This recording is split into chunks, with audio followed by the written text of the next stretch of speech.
Somewhere in space, a group of freight spaceships is waiting in line for a surge point gate to warp them to their destination. Among the spaceships is the Blue Goose, where the captain, Tom, complains about the queue.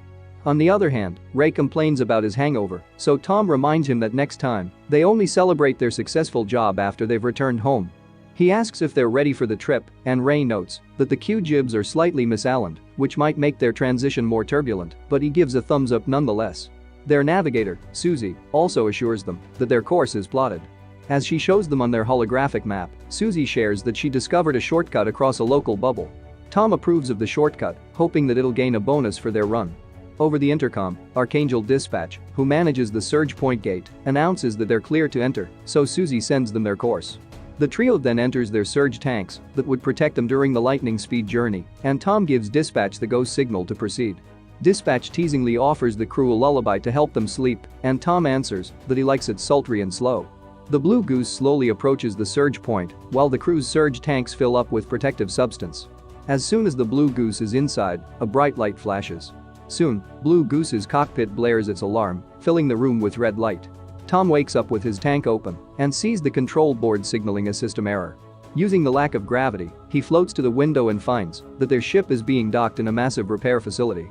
Tom wakes up Susie, and despite her groans, he orders her to wake up Ray. Tom then checks their map to figure out where the surge point sent them, noting that he doesn't recognize the repair facility station. Suddenly, the doors hiss open, and personnel in armored suits come in. One of them retracts her helmet and immediately recognizes Tom. Surprised, Tom breathlessly greets his old friend, Greta. Tom asks what happened to their ship, so Greta explains that they found an error in their routing plot. Susie refuses to believe that she made a mistake in their navigation, but Greta assures her that it's more likely that Dispatch had a glitch in the syntax launch patterns. Hearing this, Susie stands up in anger, but finds herself disoriented from the trip. Tom asks how far they got sent, and Greta answers that they were sent to some Loki station in the Sheeter sector, which is light years off their course. Unable to believe that a routing error sent them that far, Tom groans in frustration. Susie demands to see the ship's logs, but she feels dizzy and collapses in Tom's arms. Greta thinks Susie is experiencing tank sickness, which isn't uncommon. She suggests placing her back inside the tank until they can sort things out, so Tom carries her back inside. Given Susie's case, Greta also suggests keeping Ray asleep. Tom thanks Greta, noting that the situation is horrible, but at least he got to see a friendly face. Seeing him worried, Greta assures him that Susie will be alright. After settling Susie inside her surge tank, Greta beckons Tom to join her.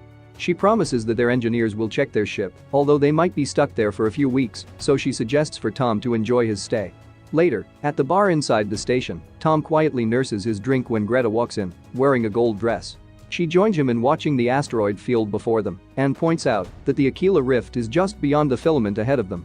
Unable to share her enthusiasm, Tom apologizes. He confesses that he's still trying to make sense of the situation and how it led to them reuniting all the way out in space. Greta suggests that it's fate and then whispers suggestively to him. She admits that, since they met in Talonan, she'd been hoping to see him again. Tom mentions that it was when they had a fling 3 years ago, but Greta playfully punches him. She corrects him that it was 4 years ago and it was more than a fling. She reminisces about the time they broke a hotel bed, commenting that she couldn't believe they could get that intense in zero gravity. Tom mentions that he sometimes wishes he stayed with her, but Greta assures him that she understands. At least they're together now, and that's what matters. Their conversations lead to them getting intimate in Greta's cabin. As their passion grows intense, Tom lifts Greta and makes love to her against a window overlooking the stars. Afterward, Greta watches Tom smoking on her bed, commenting that she finds it attractive when men think. When he doesn't respond, she grows serious and decides to confess something. The routing error sent them farther than she said earlier, and they're not in the Sheeter sector.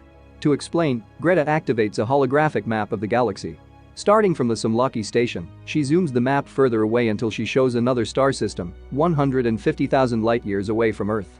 Stunned, Tom asks how long they were asleep in the surge tanks, and Greta reveals that they were asleep for a few months within their ship, but it counts as several hundred years on Earth. Regretfully, she adds that even if they found a way back home, it won't be the same world they left. Greta apologizes for lying, but she reasons that sometimes people have a hard time accepting the truth. Tom swings his hand angrily, deactivating the holographic map.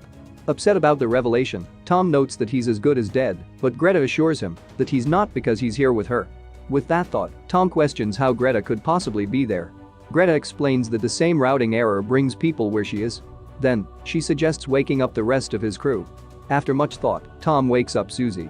Immediately, she asks if they returned home, but instead, Tom asks what's the last thing she remembers. Susie recalls talking to the Archangel Dispatch and having dreams. When Tom asks about her dreams, Susie notices Greta sitting nearby. Her eyes stare at the woman coldly as she answers that her dreams were similar to their encounter now. Susie backs away in fear while demanding who Greta is. Tom reminds her that she's Greta, whom Susie met back in Talonan, but Susie insists that she's not Greta. Tom thinks she's just confused because of the tank sickness, but Susie continues to panic. Tom assures her that everything will be okay, and Susie calls him a terrible liar. Greta interjects, advising Susie to take it easy. Instead, Susie confronts Greta, demanding who she really is. Tom tries to calm her down, but Susie pulls away and screams for Tom to look at Greta. Susie then grabs the statue from Greta's hand and swings it at her. Greta evades her attacks, but soon, Susie drives her into a corner and plunges the statue down. Greta and Tom hold on to Susie, but Susie still creates a small wound on her neck. Finally, Tom pulls Susie off of Greta, allowing her to inject the young woman with a tranquilizer. Susie limps in Tom's arms, and Greta touches her wound worriedly. Still, she smiles and assures Tom that they can try as many times as it takes to get Susie back on her feet. She leaves him to tend to an unconscious Susie by himself. That evening, Tom is unable to sleep as he ponders over Susie's accusations. He checks on Greta and finds that the wound on her neck is gone. Knowing that Greta isn't asleep, he asks if Susie was right and she's not the real Greta. Greta apologizes in response and reveals that he's still in his tank, asleep. Greta gets up and adds that the entire station is a simulation. When she touches him to comfort him, Tom pulls away and demands that she stop trying to trick him. Instead, he wants the whole truth. Greta stresses that some of what she said was true. They did end up in the place because of a routing error, and they are beyond the Aquila Rift, thousands of light years away from Earth. It's just that the station they're in is different. Tom asks who is feeding them the simulation, and Greta says that she's doing it all. He slams her against a window, demanding what she is, and for a split moment, the room changes.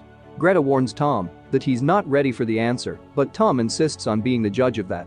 Still, Greta pleads because she's been in this scenario with many lost souls before, and she doesn't want to hurt Tom. Tom stresses that he needs to see this place and who she really is.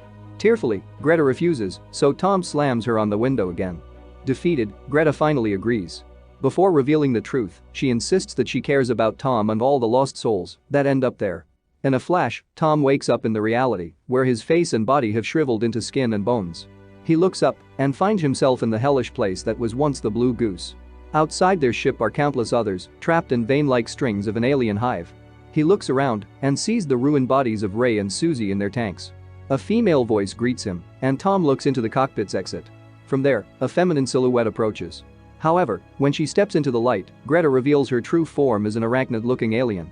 Tom screams at the horrid sight and returns to the simulation. When he opens his eyes again, Tom exits his surge tank as normal. The doors hiss open and Greta, back in her beautiful form, arrives. Having seen Tom's mind break upon witnessing the reality, Greta has erased his memory, so Tom is surprised to meet his former lover again. He asks her what happened, and she tells him the same story, that they're in some lucky station in the Sheeter sector due to a routing error. Despite the troubling situation, Greta tells him that at least he's seeing a friendly face.